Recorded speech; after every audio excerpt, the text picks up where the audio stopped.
আমি আপনাদের এই প্রতিষ্ঠান নিয়ে এবং এখানে আরও কি করা যায় আমি বেশ কিছু পরিকল্পনা অলরেডি মনে মনে ঠিক করে রেখেছি। আমি এবার একটু দাবি দাওয়াগুলো নিয়ে একটু কথা বলি। আমি এখানে জয়েন করার পর আমি দেখলাম যে আসলেই প্রশিক্ষকদের যে ভাতা দেওয়া হয় এটা এতই লজ্জাজনক আর কি, আসলে সত্যি কথা বলতে এটা বলা যায় না। এবং আমরা সৌভাগ্যবান যে ঢাকায় আমাদের কেন্দ্রে আমাদের ওখানে যারা প্রশিক্ষণ দেন তারা বাংলাদেশের একদম স্ব ক্ষেত্রে একদম টপ মানুষগুলো ওখানে প্রশিক্ষণ দেন। এবং আমরা গর্ব করে বলি যে নজরুল বিষয়ে জ্ঞান অর্জন করতে হলে, নজরুল বিষয়ে প্রশিক্ষণ নিতে হলে নজরুল ইনস্টিটিউটের কোনো বিকল্প নাই। ওখানে বড় বড় সব পণ্ডিত ব্যক্তিরা প্রশিক্ষণ দেন এবং আমার ধারণা যে এখানেও যারা প্রশিক্ষণ দেন তারাও খুব স্কিল্ড মানুষ, ক্ষেত্রে তারা নিজেদের স্বাক্ষর রেখেছেন। তো আমি প্রশিক্ষকদের উদ্দেশ্যে শুধু এইটুকুই বলতে চাই যে আমি এখানে জয়েন করার পরই এটাকে একটা সম্মানজনক অ্যামাউন্টে নিয়ে এসেছি। যেই লজ্জাজনক অ্যামাউন্টটা ছিল সেখান থেকে এটাকে একটা সম্মানজনক জায়গায় নিয়ে এসেছি এবং আমরা নজরুল ইনস্টিটিউটের যে ট্রাস্টি বোর্ড আছে সেখান থেকে আমরা এটা পাস করিয়ে দিয়েছি।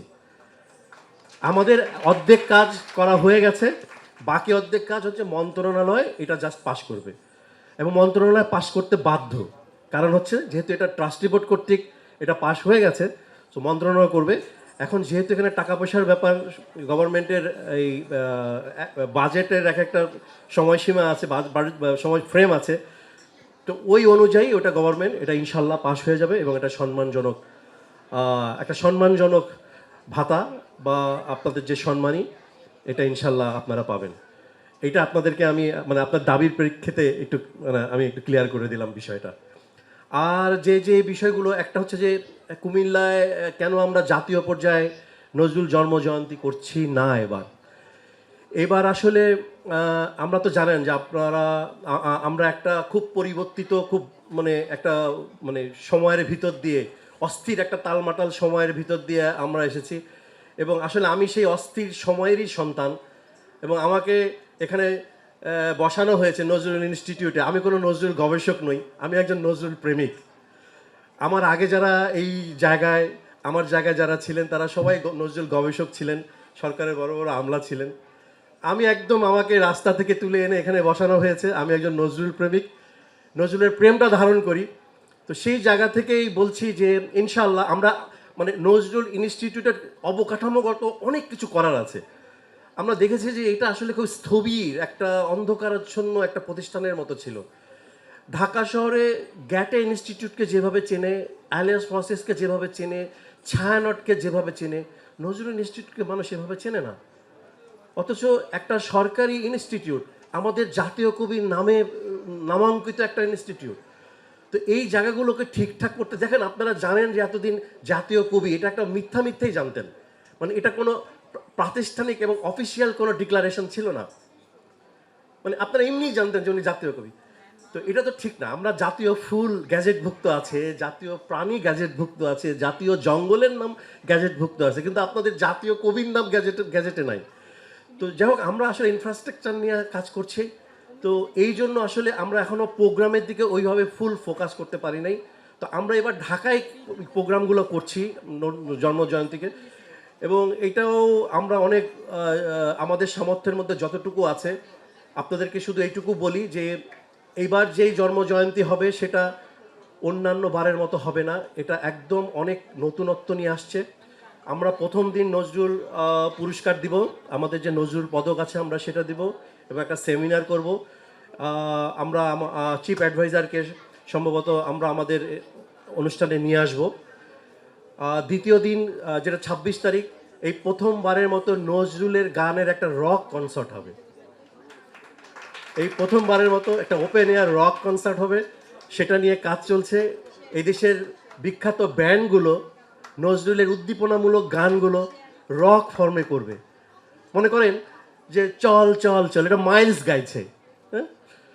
তো এরকম মাইলস, শিরোনামহীন, ওয়ারফেজ, ওরা নজরুলের উদ্দীপনামূলক গানগুলো করবে এবং এই তারুণ্যের জন্য, যে তারুণ্য যে এখানে বসে আছে এরা একদিন দেশের ভবিষ্যৎ হবে। কেমন ভবিষ্যৎ? আমি একটা ছোট্ট উদাহরণ দিই। আমরা যেই আমরা বারবার যে বলি অক্টোবর বিপ্লব, অক্টোবর বিপ্লব, এই বিপ্লবের মূল শক্তি কারা ছিল? এই তারুণ্য ছিল। এবং এই তারুণ্যের ভিতরে এইবার যে কবি সবচেয়ে প্রবলভাবে তার চেতনা নিয়ে বিরাজিত ছিল, ইনি ছিলেন আমাদের নজরুল। আপনারা দেখবেন দেয়ালে দেয়ালে লেখা নজরুলের কবিতা।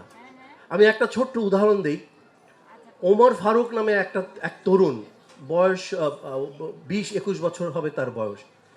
সে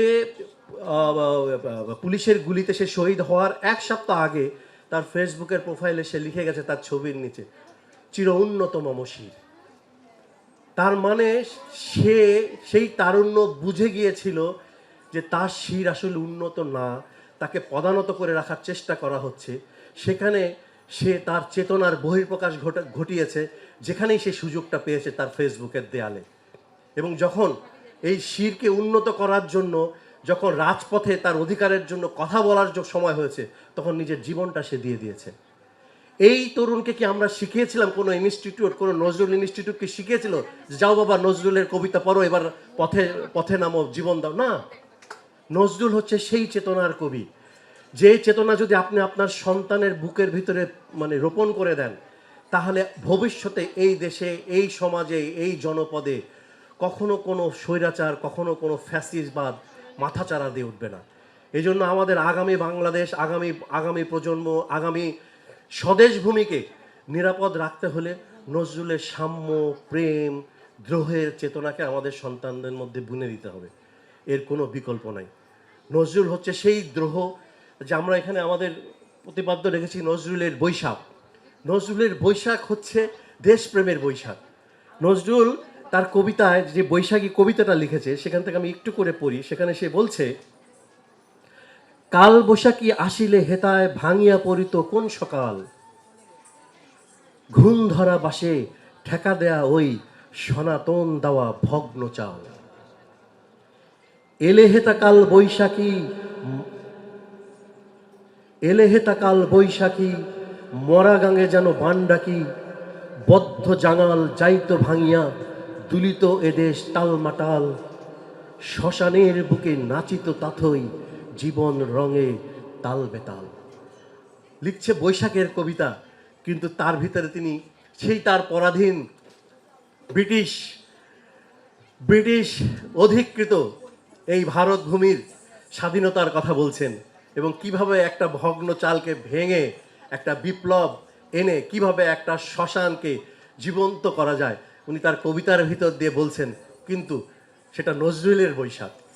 আমরা যেভাবে বৈশাখকে ভাবি সেটা সেই রকম বৈশাখ না। তো আমাদের জীবনের বৈশাখগুলো তেমনটাই হয়ে উঠুক এই প্রজন্মের ভিতরে। আমি সবাইকে অসংখ্য ধন্যবাদ জানাই, আমার ভালোবাসা জানাই। আপনারা কষ্ট করে এসেছেন এবং এই প্রাণের মেলায় আমি আসলে খুবই আনন্দিত। ইনশাল্লাহ আমি অনেক কিছু দেখে গেলাম এখানে। খুব তাৎক্ষণিকভাবে কিছু জিনিস আমরা আমরা ঢাকা যেয়ে এগুলো তাড়াতাড়ি করে আমার পরিচালক বললেন আপনাদেরকে যে খুব তাৎক্ষণিক কিছু বিষয় লাগবে। ইনশাল্লাহ সমস্যাগুলো আমরা খুব দ্রুত সমাধান করে দেওয়ার চেষ্টা করব। আমরা আসলে এমনিতেই হয়তো একটা প্রতিষ্ঠানে বসে আছি, কিন্তু যেহেতু এটা সরকারি প্রতিষ্ঠান, আপনারা জানেন যে সরকার অনেক নিয়ম নীতির ভিতর দিয়ে যেতে হয়। তো এগুলাই আসলে সমস্যা।